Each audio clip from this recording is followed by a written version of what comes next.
Usually people, they're thinking, how early can I plant my potatoes?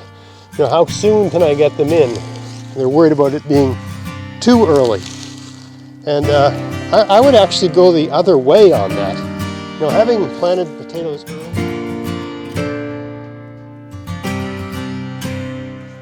Hey, it's Greg here of MaritimeGardening.com, and I'm out here picking some potatoes. I've worked my way about 2/3 across this bed, and I'm picking these beautiful purple chieftain potato. They worked out really good, and just wanted to talk a little bit about. As I harvest these, I thought I'd talk about some considerations about planting time. Because I planted these potatoes much later than you'd think you should, right? So it is almost the end of September, and we've already had our first frost here. And now I should qualify everything I'm going to say here with the fact that I only plant fast-growing varieties of potato.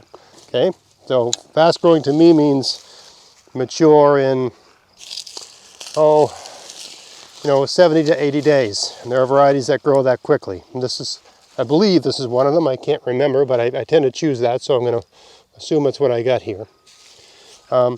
So I planted these like the first week of July or the last week of June. I can't remember which now, but very late for planting potatoes, one might think, right?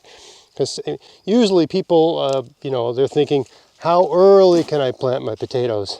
How soon can I get them in? They're worried about it being too early. And I would actually go the other way on that. Having planted potatoes early and planted them late, I really think that you get better results if you time them so that they are ready to harvest around your first frost. Once a potato plant dies and the potatoes are just sitting in the ground, it's been my experience that the potatoes become vulnerable to being bored into by different sorts of pests. Right? The longer they're just sitting there with a dead plant, this all depends on what kind of bugs are in the soil and also the variety of potatoes. Some potatoes are just more vulnerable to things than others, so that's another thing.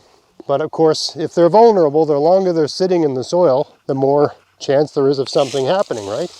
If you're planting a good amount and you want to store them, right, it makes sense to harvest them right around the time when you'd want to be storing your potatoes, which for me is around now, right? So there's something to be said for a late planting of potato, assuming you've got a variety that can become mature by around your first frost, right? If you've got I don't hill my potatoes like most people do, and I've got videos on that.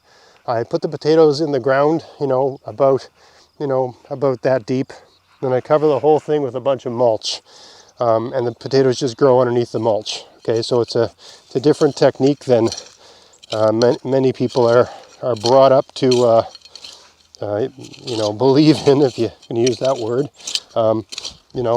Most people hill their potatoes. I don't bother because it's just totally not necessary. Get good results without doing that. And another advantage to having a good mulch. there's still you can see there's still some mulch left, right? It's broken down a good amount.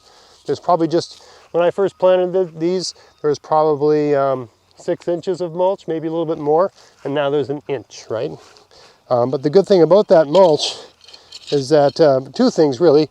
Any potato that comes above the surface, like there's one right here. I can see it's above the surface, right?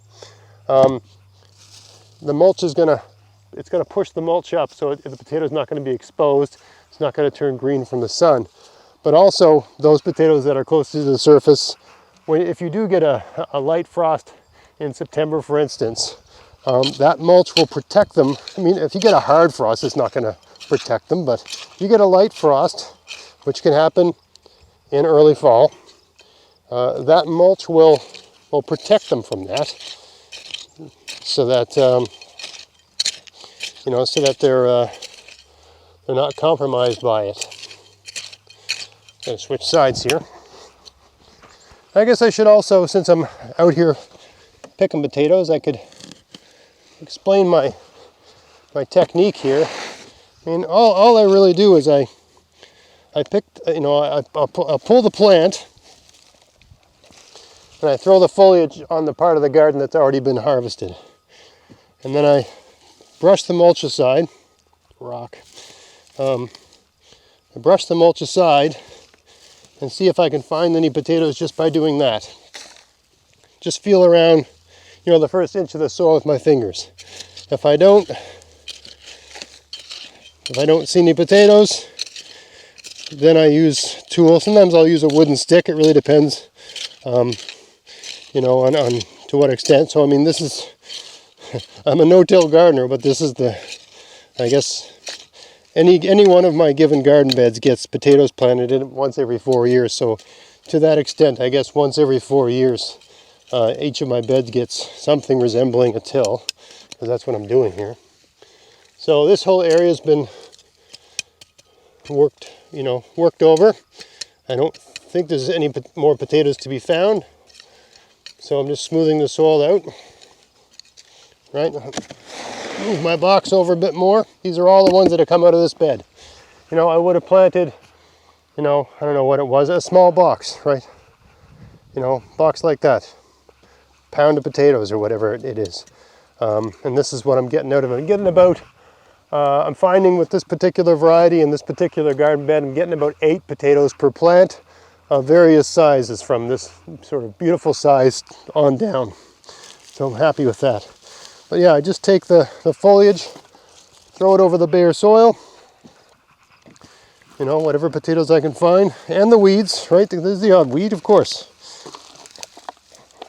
So foliage and weeds over the bare soil, potatoes in the box. I just brush there's a bit more weeds there. You do get the odd weed when you're using, different kinds of random mulch. That's the best way I can explain the mulch I use is random mulch. Usually it's other people's yard waste, just because it's the easiest for me to get. And this here, I think it was a combination of yard waste, my backyard lawn, and you can see there's little pieces of spruce, right? So I took a whole bunch of spruce boughs and ran over them with my lawnmower. Yeah, it worked out fine. I mean, absolutely fine. I got lots of nice potatoes. Anyone worried about spruce boughs, acidifying the soil and that sort of thing? Number one, for potatoes, it doesn't really matter because they don't mind acidic soil. But I use spruce boughs in all my gardens all the time. Whenever I can't, basically spruce boughs, because my house is surrounded by spruce trees and I have almost an infinite number of spruce boughs kicking around. If I'm ever short of mulch, I just take some, I guess you'd call it browse, the sort of smaller, lighter bits of spruce boughs. Take those off a few trees, I can branch or two every tree, almost like I'm pruning the spruce trees, and make a big pile of them on the lawn and run over them with the lawnmower. And that's what I do. I like to use leaves for mulch. I like to use seaweed. I like to use lots of different things. And just use whatever you can get your hands on, right? That's always been that's the way it was sort of explained to me when I was learning about the no-till approach. There's different practitioners that have different ideas of how to do it, but I like the idea of using whatever you can find and making it as easy on yourself as possible. So, which is, to me, the Ruth Stout method really is just use what you can get, cover the garden with organic matter, right? Don't work too hard. I seem to be, if there's one theme Ruth Stout would at least there's one message you get from her, it's don't work too hard, right? Which sounds good to me. I got a full-time job. I do enough work during the week. I'm out in the garden. It should just be a little bit of light exercise, some fresh air, and listening to the birds and the crickets, and you just be peaceful. And most of these potatoes seem to be coming up at the plant, which is the way I like it. That's another advantage of using this no-till approach. You know, you don't plant the potatoes too deep, but you put a good mulch on. So most of your potatoes, you don't really have to go, I mean, I'm digging the soil here just to make sure I'm not missing any, but most of them are pretty close to the surface, pretty easy to find, pretty easy to locate, right? There's no need. I mean, sometimes I will, depends on the situation, take a pitchfork and fork over the whole garden bed, just to make sure I've gotten all the potatoes, but I don't think that's necessary here. They seem to have all been pretty close to the surface. I'm going over it with this gardening tool, just to be sure I didn't miss any. This is not going to be a potato garden next year. I guess one more reason to do a late planting of potatoes as well is that this garden bed, it actually had spinach. The reason I was so late planting these potatoes was kind of by accident. I had a spinach garden here, and sometime in June the spinach all started to bolt.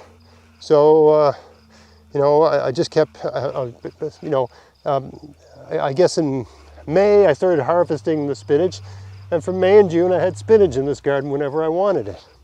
So I got 2 months of spinach, $1.99 a pack. 2 months of $1.99 for 2 months of spinach whenever you want. It's a pretty good deal. And then I just plugged some potatoes into this, and now I've got all these potatoes, right, for about $6-7 worth of potatoes. Oh, darn it. I ripped that box. Damn it. Anyway, you know, for about $6 or $7, I got all this. That's not bad, right? And this is the only work, other than the, you know, 30 minutes it took to plant this garden. This here, you know, digging them up and trying to find the potatoes in the soil.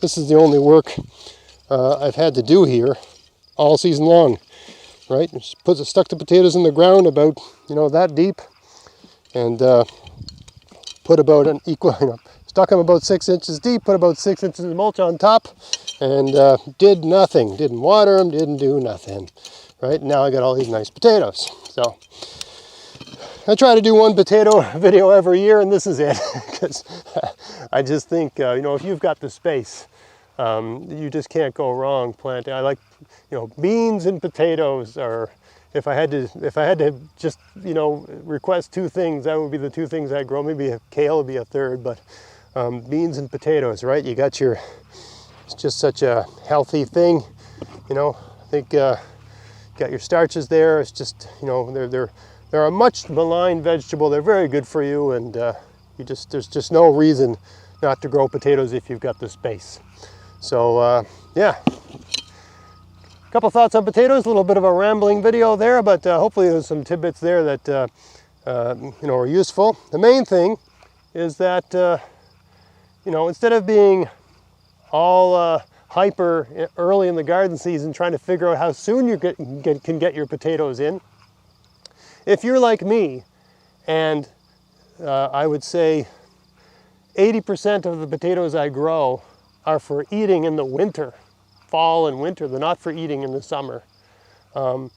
It makes sense, really, instead of trying to get them in as soon as you can get them in, to put them in as late as you can put them in, so that they're just being harvested when it's kind of like the harvest time, right? They're just being harvested around your first frost, so that they're, you know, they're going to be in storage for less than amount of time, right? They're going to be less vulnerable to different pests in the ground, and it's cooler, so it's ideal for me because I store my potatoes in the garage, and it doesn't start to cool down till about this time of year. So the place where I'm storing them is becoming the right temperature for storing them now. So it just makes sense to time them in such a way that they're coming out of the ground when it's time to store them. That makes sense to me. So I just thought I'd share that. I was just out here picking the potatoes, and it dawned on me that this is a good idea, so I thought I'd share that. That's how half the videos I make come up anyway. So I hope you found that interesting. If you did, please like, share, subscribe. Check out my podcast, maritimegardening.com. And until next time, get out there, get at it, have fun in your garden. Thanks for watching.